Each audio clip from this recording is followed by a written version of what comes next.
Wala akong pahinga. Nay, anong pangalan mo, Tabi? Pangalan mo? Damiana Yases. Ilang taon na po kayo? Ha? Ilang taon ka na po? Taga-rito. Ilang taon ka na? Ilang taon? 50. Bata pa. Ha, bata pa. Baka lampas ng 50. Sino yan? Sino?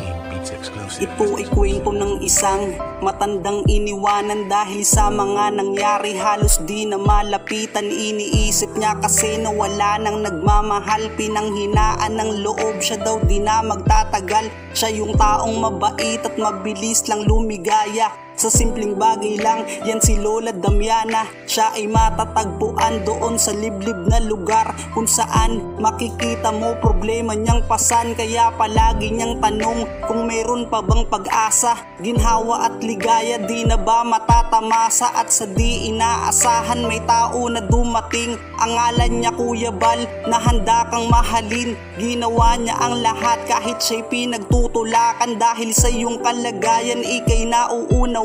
Hindi kanya sinukuan, gumawa ng paraan, nakagabay at palaging nasa iyong likuran. Ganito. Oh, ang dami oh. Oh. Ano yan? May pansit, may lechon. Lechon.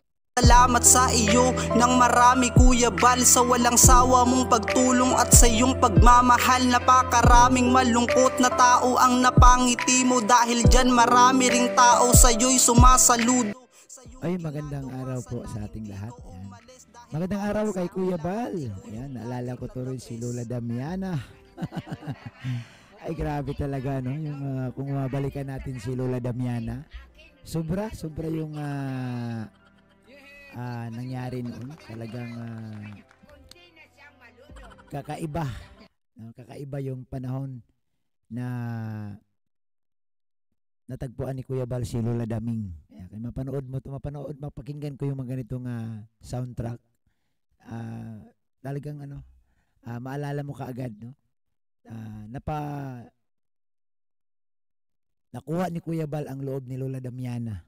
Si Lola Damiana isang napakasungit na lola pero ang katapat lang pala si Gobernador.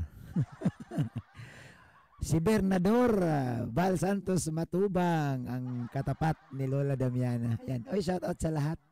Sa lahat nating mga viewers. Isang mapagpalang araw po sa ating lahat. At shout out din po kay Kalinga Prab, kay Ate Edna, sa Trosa family, kay Ruel, kay Richelle, sa Rochelle community. Good morning at good evening din po. So ngayong araw na ito mga kapatid, mga kalingap, ito yung ating reaction. Hinugot natin ito doon sa live ni Kuya Bal. Napakaganda po nito, no? Ito yung notice, no solicitation, no? Bawal yung ginagawa nyo. Ipinagbabawal po ni Kuya Bal ang panghihingi. Lalo na po pag kayo'y nag-live. Di baling siguro, pwede ka magpatawa sa live mo, pero yung panghihingi at ang pinag-usapan dyan kwarta. Ayaw ni Kuya Bal ng ganyan. Kung inyong matandaan, noong mga nakaraang mga buwan, nalala nyo yung 30%? Ayaw ni Kuya Bal ng 30% nga. Ayaw ni Kuya Bal na pag-usapan kapirahan, lalo na pag sa online o lalo na pag ila-live. Pwede mang magbigay. Kahit magkano ay basta wag mo nang i-broadcast. Dito po sa ating reaction, ipapakita ko po sa inyo bakit ba nasabi ni Kuya Bal ito. No? Ito po, diretso na tayo. At para mapanood natin, no? Mapanood natin yung sinasabi ni Kuya Bal kung bakit niya ipinagbabawal ito. Ito po, panoorin natin. Iwasan nating magsusulisit as online. Online po mga kalingap. Iwasan nating magsulisit. No? Sa Tagalog, ano pa magsulisit sa Tagalog? Di ba ang sa Tagalog parang magsusulisit, manghihingi? Tama ba? Kung mali ako, ano bang Tagalog sa solicitation? Parang gano'n na rin eh, no? Yung bang magsasabi ka na, oh, baka gusto mo magbigay. Oo, nag-a-announce ka na, parang gano'n eh, no? So, sinabi ni Kuya Bal, bawal po ang ganito, bawal po ang magsusulisit. Balikan natin sinasabi ni Kuya Bal. Magsusulisit as online. Yan. Bawal po magsulisit online. O, tuloy natin, Kuya Bal. Online po mga kalingap. Ito po'y mahigpit po nating pinagbabawal. Oh. Yan, mahigpit na pinagbabawal.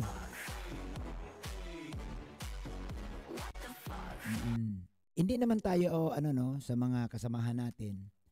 Pero siguro hindi rin nila alam na ayaw ni Kuya Bal ang ganito. At least ngayon nasabi na ni Kuya Bal, sana po sundin natin. Kasi alam niyo po, ang mapuputukan kasi nito bandang huli sa mga ganyan, si Kuya Bal naman eh. Ang sasabihin ganyan yan ang kalingap. Ganyan yung mga vlogger ni Kuya Bal. Ang hilig magsulisit, ang hilig magparinig. Ang hilig, pakulay mo na kayo pang kape. Pakulay mo na kayo pang merienda. Oo, bawal po. Part na po kasi yan, yung parinig, pakulay-kulay. Part na po yan, para kang nanlilimos. Oo. Mas mainam siguro, hayaan na lang, magbigay. Wag po yung online, sa live, isasabihan mo ng ganun. Oo. So ito po, nililinaw ni Kuya Bal dito na bawal po ang ganun. Tuloy natin, Kuya Bal. Itong online solicitation. Beyonce, Ayan o, salamat. nag-online na. Si Ma'am Tori, magpi-pledge daw siya ng 10,000. Then, Online yan? tumawag sa atin kagabi. Okay. Si Ma'am Raisa. Ma'am Raisa, Oh, salamat po salamat. So, ayan, bibigay ko po, pag nabigay nyo na po sa akin, ibibigay ko po kay Kalinga Prab.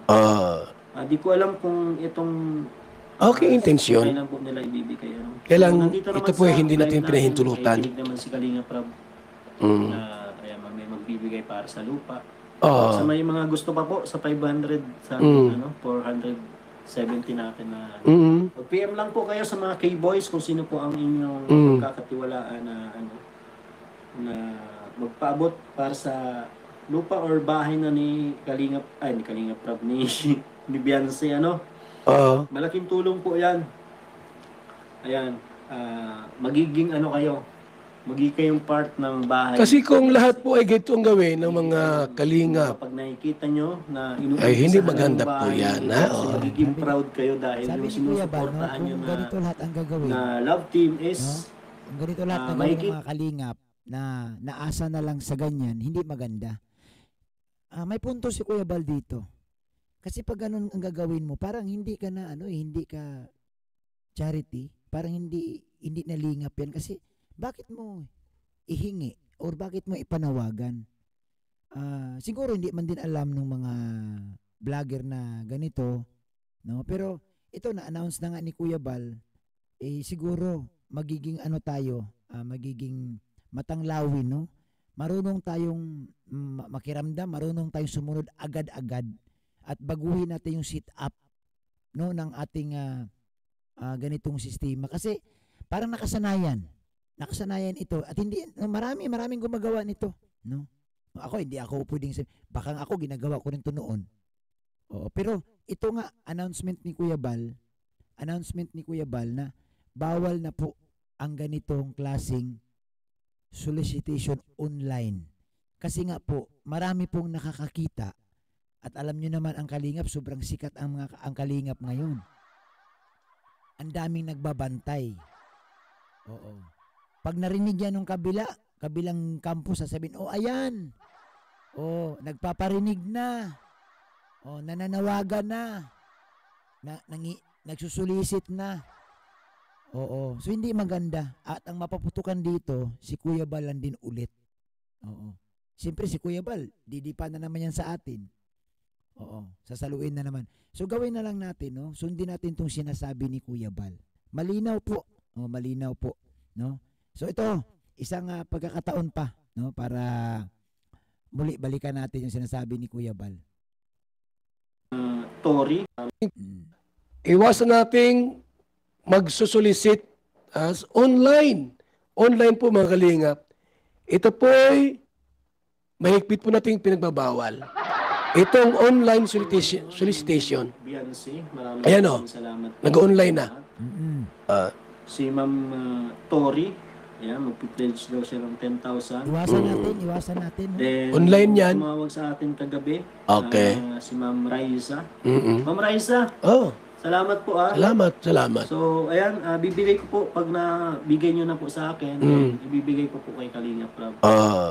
Di ko alam kung itong Okay, intensyon. kailan po nila ibibigay. Ano? Kailang Nandito naman ito po ay sa hindi natin live pinahintulutan. Kikinig naman si Kalinga Prab Mm. na ayan, may magbibigay para sa lupa.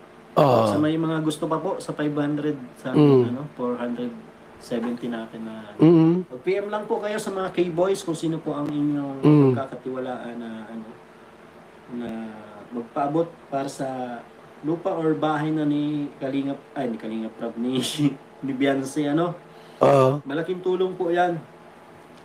Ayan, magiging magiging kayong part ng bahay. Kasi kung lahat po ay ganito ang gawin ng mga kalingap, Pag nakikita nyo na ay hindi inuumpisahan maganda ng po bahay, yan. kasi magiging proud kayo dahil yung sinusuportahan nyo na love team is makikita nyo yung bahay kung gano'n na nabago ang kanilang na maganda yung layunin, build yung di ba? bahay, no? Ayan, sa mga gusto pong magpaabot para sa bahay ni Beyonce, kontakin nyo lang po ang aming mga kasamahan or kami ni Dr. Love. Kung sino man pong K-Boys, syempre sa Kalinga Prab, no? Basta po mga namin sa buong team Kalinga. Maraming salamat po. So, ito po ay maganda man ang layunin, kasi tutulong. Pero, hindi namin ina-allowed po na pinapahintulutan na may ganitong uri ng online solicitation. Kasi pag lahat yan gagawang gayaan, baka habulin tayo niyan. Hindi pwede pong ganun mga kalingap na bawat team o sino mang grupo po ay magkaroon ng online solicitation. Yung manawagan na, sinong tutulong dito? Ako lang pong gumagawa ng gayaan. Hindi po allowed yung mga kalingap partners na sa live nila ay manawagan. Yun. Sa Malinaw po, no? Hindi allowed ang mga Kalinga partners, no? Ang tinutukoy ni Kuya Bal dito, kayo, tayo, mga Kalinga partners.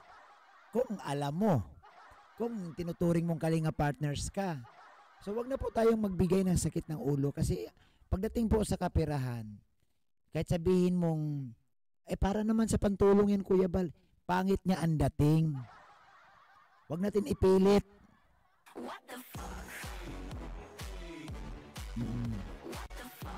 Kasi ang mga mata ng kalaban, lagi nakatutok yan sa kalingap.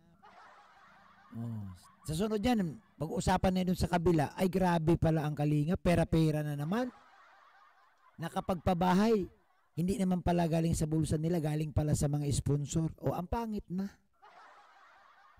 Alam niyo po, ang mga sponsor, magbibigay man yan kung gusto talaga nila. Huwag na po kayo magparinig. Huwag niyo pong parang para ka nang namamalimos na no? Parang ganun. So, iwas-iwasan po natin ha. Sana po, naunawaan natin ang sinasabi ni Kuya Bal. Para din naman to sa kaayusan. No? Part ito ng rules ni Kuya Bal. At ito nga, sinabi niya personal. Hindi natin pinapayagan ang online solicitation. So maraming salamat sa inyong lahat mga kalingap, mga kapatid. Isang mapagpalang araw po sa ating lahat. Ayan, so maraming salamat din kay Kuya Bal sa patuloy na paalala no, sa ating mga kababayan na iwasan natin ang hindi maganda para po sa Team Kalingap. Ayan, maraming salamat at isang mapagpalang araw sa ating lahat. Kahit na isang tao, walang alam, walang buwan, ay isang pobre. Lahat dapat kilungan natin ang nalulunod. At habang tumatagal daman namin ang iyong saya, di ka na nalulungkot at di ka na nag-iisa. Yung dating masungit na lola ngayon palang ngiti na, nakakabiruan at palagi nang tumatawa. Nag-isipan Team Kalingap at sila'y nagtulong-tulong, kahit papano maayos bahay na barong-barong, upang sa ganon ay di ka masyadong malamigan at hindi ka mabasa kapag malakas ang ulan. Sila ang nagsilbing pamilya mo at di ka iniwanan at binibigay lahat ng iyong pangangailangan. Aming Lola Damiana, nandito lamang po kami na nagmamahal sa'yo at palagi mong kakampi. Alam kong sa kabila